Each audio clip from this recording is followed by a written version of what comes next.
Bismillahirrahmanirrahim. Assalamualaikum warahmatullahi wabarakatuh. Anak-anakku sekalian, Ibu ucapkan selamat kalian sudah duduk di kelas 12. Baiklah, untuk pelajaran bahasa Indonesia peminatan atau sastra Indonesia, Ibu akan membahas materi pertama adalah mengenai apresiasi puisi.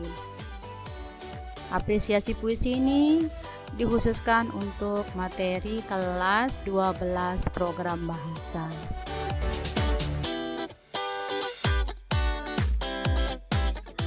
Sebelum kita membahas masalah apresiasi puisi, baik kita akan membahas masalah puisi.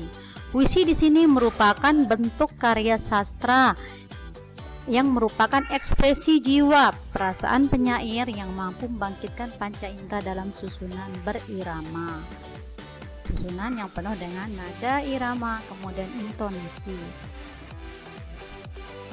Kemudian di sini unsur-unsur bentuk terdiri dari struktur fisik. Struktur fisik puisi ini terdiri dari satu tipografi atau perwajahan puisi. Tipografi atau perwajahan puisi di sini adalah merupakan format bagaimana penulisannya, bagaimana model puisi itu, bagaimana jumlah baitnya, jumlah lariknya dan sebagainya ya. Kemudian di sini ke diksi. Diksi merupakan pilihan kata yang diambil atau yang dipilih oleh seorang penyair dengan tujuan yaitu pilihan katanya harus sesuai. Biasanya kata-kata yang dipilih adalah kata-kata yang bersifat konotasi. Kemudian yang ketiga ini adalah imaji. Imaji ini adalah susunan katanya. Setelah kita pilih kata, kita menyusun kata itu. Kata-kata yang disusun itu dalam puisi bisa mengungkapkan pengalaman panca indera, misalnya indera visual, indera penglihatan. Dia melihat daun yang goyang atau seperti daun kelapa yang menari-nari dan sebagainya, rembulan pucat, kemudian hujan gerimis, itu adalah visual. Kemudian di sana ada audio manual, kemudian ada taktiknya. Kemudian yang keempat, kata konkret. Kata konkret di sini adalah kata yang bentuk kata yang bisa ditangkap oleh indera manusia. Bentuk katanya seperti apa? Misalnya menunjukkan kata-kata benda yang bisa ditangkap. Konkret, dia walaupun dia melihat angin, dia akan menyatakan seperti angin itu adalah sifat nyata yang bisa dimengerti oleh indera manusia yang membacanya itu. Kemudian di sini yang kelima adalah gaya bahasa. Gaya bahasa itu adalah merupakan suatu tatanan bahasa figuratif ya, atau bahasa ini kita sebut sebagai majas. Di sini dia menimbulkan efek dan konotasi tertentu sehingga mengandung banyak makna. Itu gaya bahasa. Kemudian di sini susunannya adalah rima. Yang terakhir yang keenam, rima. Rima ini terdiri dari 3 ya. Sebelumnya rima itu ada yang tipenya di sini ada literasi, biasanya disebut dengan perbedaan bunyi awal dan sebagainya. Kita langsung ke onomatope. Onomatope itu tiruan bunyi yang dilakukan oleh penyair, misalnya cik cek cik cek cek cek.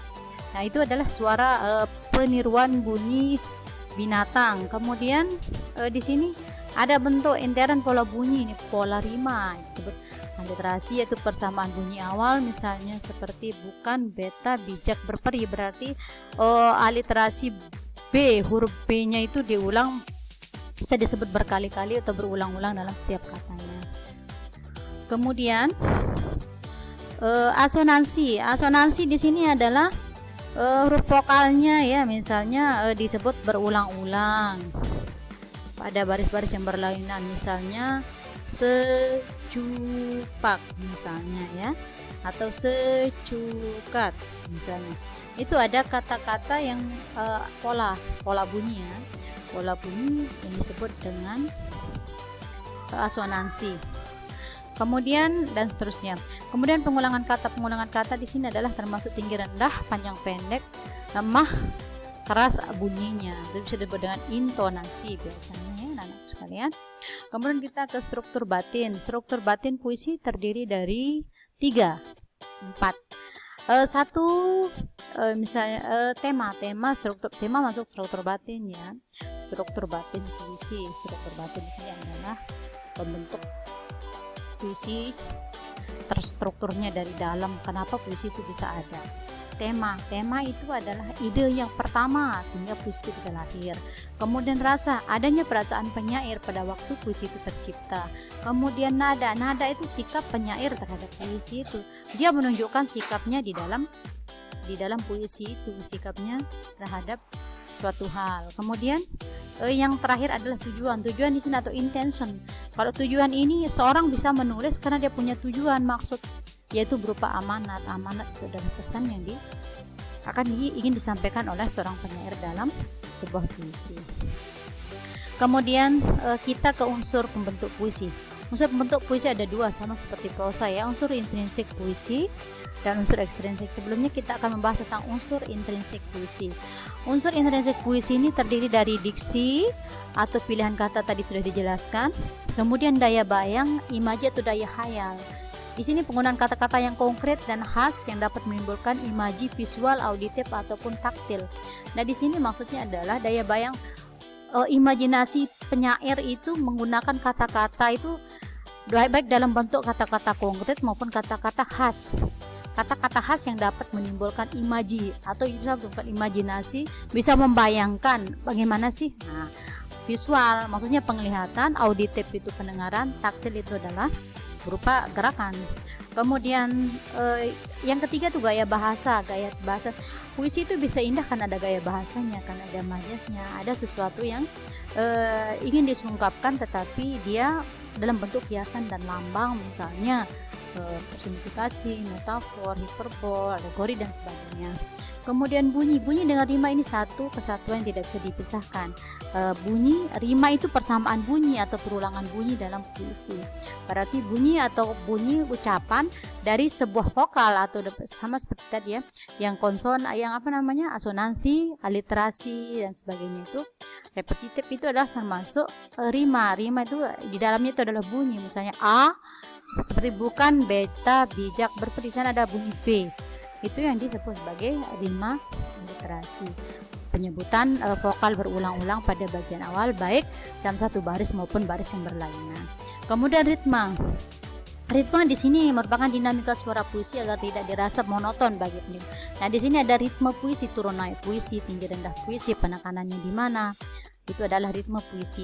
Kemudian yang terakhir adalah tema. Tema masuk unsur intrinsik puisi ya, karena itu adalah unsur pembentuk dari dalam. Itu adalah gagasan pokok bagaimana kok bisa puisi itu ada. Baiklah, untuk unsur ekstrinsiknya. Unsur ekstrinsiknya itu ada 3, yaitu aspek historis. Unsur ekstrinsik adalah unsur pembentuk puisi yang berasal dari luar. Berarti hal-hal yang mendorong seorang penyair bisa menciptakan puisi yang berasal dari luar. Pengalamannya itu termasuk aspek historis, psikologis dan religius. Kalau aspek historis itu unsur-unsur kesejarahan yang pernah dialami oleh si pengarang itu sendiri, si penyair itu sendiri. Misalnya dia pernah mengalami suatu kejadian seperti apa, itu masuk ke kesejarahan ya, unsur sejarah.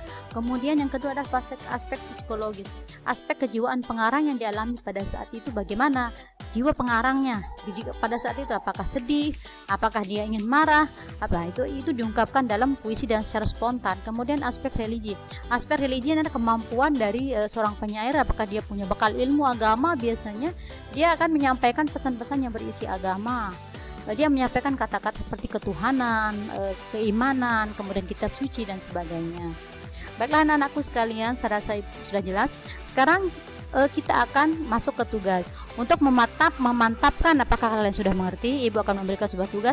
Ini ada sebuah puisi. Ada sebuah puisi karya saya sendiri, yaitu Potret Negeriku. Di sini silakan kalian baca, kemudian tentukan struktur fisik, struktur batin, unsur intrinsik dan unsur ekstrinsik. Silakan. Mungkin hanya itu. Atas perhatiannya terima kasih, semoga bermanfaat. Wabillahi taufiq wal hidayah. Wassalamualaikum warahmatullahi wabarakatuh.